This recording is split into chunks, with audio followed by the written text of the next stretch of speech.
প্রথম প্রশ্ন, স্বামীর নাম মুখে নিলে কি ক্ষতি হয়? দ্বিতীয় প্রশ্ন, নামাজে সানা সুবহানাকাল্লাহুম্মা না পড়লে নামাজ হবে কিনা?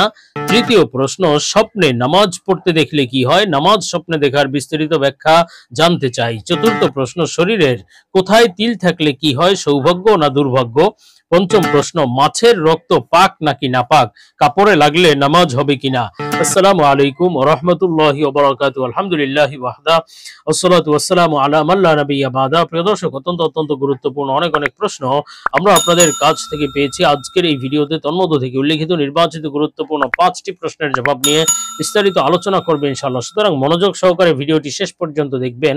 আর আপনার কোনো প্রশ্ন থাকলে অবশ্যই কমেন্টে লিখে যাবেন, আমরা পরবর্তী ভিডিওতে জবাব দেওয়ার চেষ্টা করব ইনশাআল্লাহ। তো প্রিয় দর্শক, আমরা সরাসরি প্রশ্নের জবাবে চলে যাই। একটি প্রশ্ন ছিল, শেখ, মাছের রক্ত পাক নাকি নাপাক? কাপড়ে লাগলে নামাজ হবে কিনা?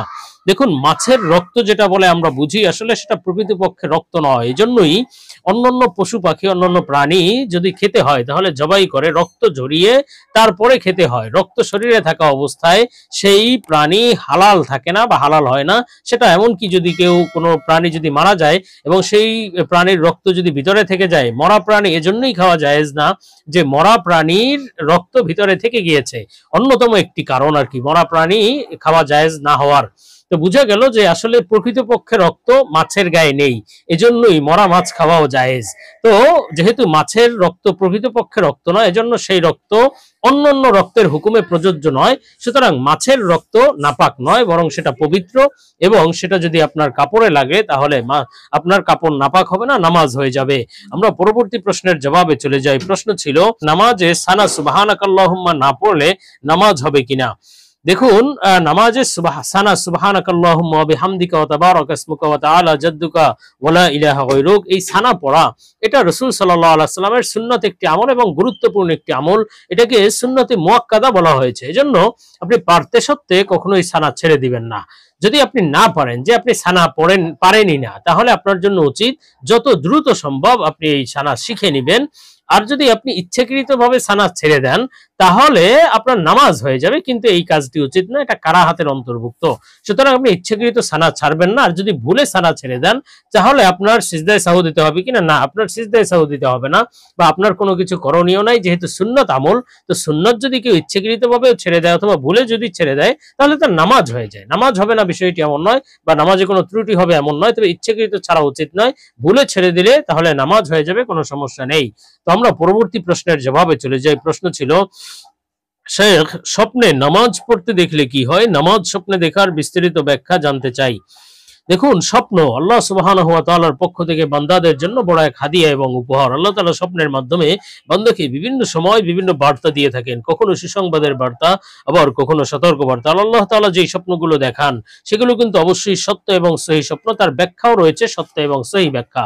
তো আজকে প্রশ্নের ভিত্তিতে আমরা এমন কিছু স্বপ্ন সম্পর্কে আলোচনা করতে যাচ্ছি যেই স্বপ্নটা, অর্থাৎ এমন স্বপ্ন যেই স্বপ্নটা অত্যন্ত গুরুত্বপূর্ণ। নামাজ স্বপ্নে দেখা বা নামাজ পড়তে দেখার ব্যাখ্যা সম্পর্কে আলোচনা করব।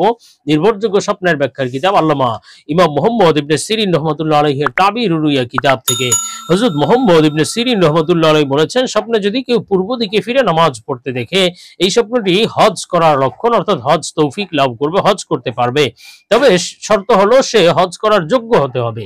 কিন্তু সে যদি হজের অযোগ্য ব্যক্তি হয়, যে হজ করা তার যোগ্যতায় নেই, তাহলে বুঝতে হবে এটি তার জন্য সতর্কবার্তা। সে খ্রিস্টানদের প্রতি আকর্ষিত হয়ে যাবে, খ্রিস্টানদের কাজের প্রতি, ধর্মের প্রতি তার আগ্রহ বাড়তে পারে।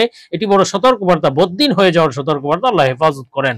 তবে স্বপ্নে যদি কেউ কিবলামুখী হয়ে নামাজ পড়তে দেখে তাহলে বুঝতে হবে এটি তার জন্য বড়ই সৌভাগ্যের বিষয়। সে দ্বীন ইসলামের উপর অটল অবিচল ভাবে থাকতে পারবে। আল্লাহ তাআলা তাকে তৌফিক কবুল করে নেবেন ইনশাআল্লাহ। আর স্বপ্নে যদি কেউ রাস্তায় বসে নামাজ পড়তে দেখে, রাস্তায় দাঁড়িয়ে নামাজ পড়ছে, তাহলে বুঝতে হবে মৃত্যু তার নিকটবর্তী, তার তওবা করা উচিত এবং তাকে মৃত্যুর সতর্ক বার্তা দেওয়া হচ্ছে। আর স্বপ্নে যদি কোনো ব্যক্তি দেখে যে সে নামাজের ইমামতি করছে, এই স্বপ্নটিও তার জন্য সৌভাগ্যের বিষয়, যে সে কৌমের বা জাতির নেতৃত্ব দিবে, জনগণের ক্ষমতা সে লাভ করতে পারবে। এটি তার জন্য বড় খুশির বার্তা। আর স্বপ্নে যদি কেউ দেখে যে সে বিনা ওযুতে নামাজ পড়িয়েছে অথবা যে কোনো কারণে নামাজ ভেঙে গিয়েছে, এমন স্বপ্ন দেখলে বুঝতে হবে তার মনের আশা পূরণ হওয়ার আলামত।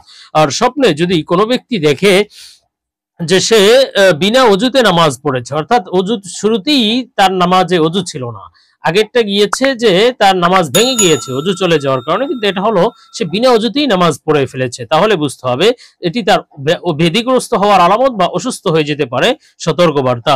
আর স্বপ্নে যদি কোনো ব্যক্তি দেখে যে সে বাগানে নামাজ পড়ছে, বড়ই সৌভাগ্যের বিষয় যে সে সকল গুনাহ থেকে তওবা করবে, হেদায়েতের পথে চলে আসবে, আল্লাহ তাআলা তাকে নিজের হেদায়েতের জন্য কবুল করে নেবেন ইনশাআল্লাহ। আর স্বপ্নে যদি কেউ নৌকায় নামাজ পড়তে দেখে তাহলে বুঝতে হবে তার ঋণ পরিশোধের ব্যবস্থা হয়ে যাবে, আল্লাহ তাআলা তার সকল ঋণ আদায়ের ব্যবস্থা করে দিবেন ইনশাআল্লাহ তাআলা। আর স্বপ্নে যদি কোনো ব্যক্তি দেখে যে সে ফজরের নামাজ পড়ছে তাহলে বুঝতে হবে সে সফরে যাবে বা দূরদেশ ভ্রমণে যাবে। তবে যদি কোনো মহিলা ফজরের নামাজ পড়তে দেখে তাহলে বুঝতে হবে এটি তার জন্য ঋতুবতী হয়ে যাওয়ার বা তার মাসিক হওয়ার সম্ভাবনা। আর স্বপ্নে ঈশার নামাজ পড়তে দেখলে বুঝতে হবে সে সকল খারাপি থেকে নিরাপত্তা লাভ করবে, দুশ্মনের উপর বিজয় লাভ করতে পারবে ইনশাআল্লাহ। আর স্বপ্নে যদি কেউ কাবা ঘরে বাইতুল্লাহ নামাজ পড়তে দেখে তাহলে বুঝতে হবে সে সরকারি চাকরি বাকরি পাবে, সরকারের পক্ষ থেকে বড় কোনো ক্ষমতা অর্জন করতে পারবে। আর স্বপ্নে যদি কোনো ব্যক্তি দেখে যে সে অন্ধকারে নামাজ পড়ছে তাহলে বুঝতে হবে সে দুঃখ কষ্ট থেকে মুক্তি লাভ করবে, জীবনে আর দুঃখ কষ্ট থাকবে না ইনশাআল্লাহ।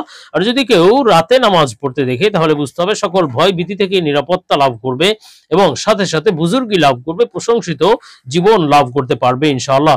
আর স্বপ্নে যদি কোনো ব্যক্তি দেখে যে সে বাইতুল মুকাদ্দাসে নামাজ পড়ছে, বড়ই সৌভাগ্যের বিষয়, সে সৌভাগ্য অর্জন করবে এবং সচ্ছলতা লাভ করবে, অভাব অনটন দূর হয়ে যাবে ইনশাআল্লাহ। তো আমরা পরবর্তী প্রশ্নের জবাবে চলে যাব। প্রশ্ন ছিল স্বামীর নাম মুখে নিলে কি ক্ষতি হয়। দেখুন, আমাদের সমাজে এই বিষয়টি নিয়ে অনেক কথা প্রচলিত আছে। আমাদের মা বোন অথবা আমাদের চাচি দাদি এদেরকে দেখতাম যে এরা কখনোই নিজের স্বামীর নাম মুখে উচ্চারণ করতো না, বিশেষ প্রয়োজন হলেও স্বামীর নাম মুখে আনতে চাইতো না।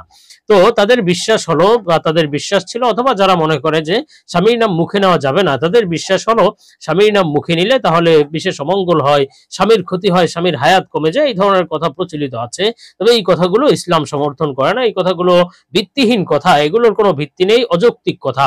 তো এজন্য স্বামীর নাম মুখে নেওয়া জায়েজ, স্বামীর নাম মুখে নেওয়া যাবে, কোনো ক্ষতি নেই বা অকল্যাণ নেই। যদি বিশেষ প্রয়োজন হয় স্বামীর নাম মুখে নিতে পারে। তবে বর্তমানে আধুনিকতার নামে এতটাই ডিমোশন হয়েছে আদব আখলাকের যে স্বামীকে নাম ধরে ডাকে, এই বিষয়টি অবশ্যই দৃষ্টিকটু, বেয়াদবির অন্তর্ভুক্ত। স্বামীর নাম ধরে প্রয়োজন ছাড়া স্বামীর নাম ধরে ডাকা বা এই ধরনের কর্মকাণ্ড করা, এগুলো থেকে বিরত থাকা চাই। স্বামীকে ইজ্জত সম্মান দিতে হবে, তবে প্রয়োজনের ক্ষেত্রে নাম মুখে নিলে কোনো অসুবিধা নেই।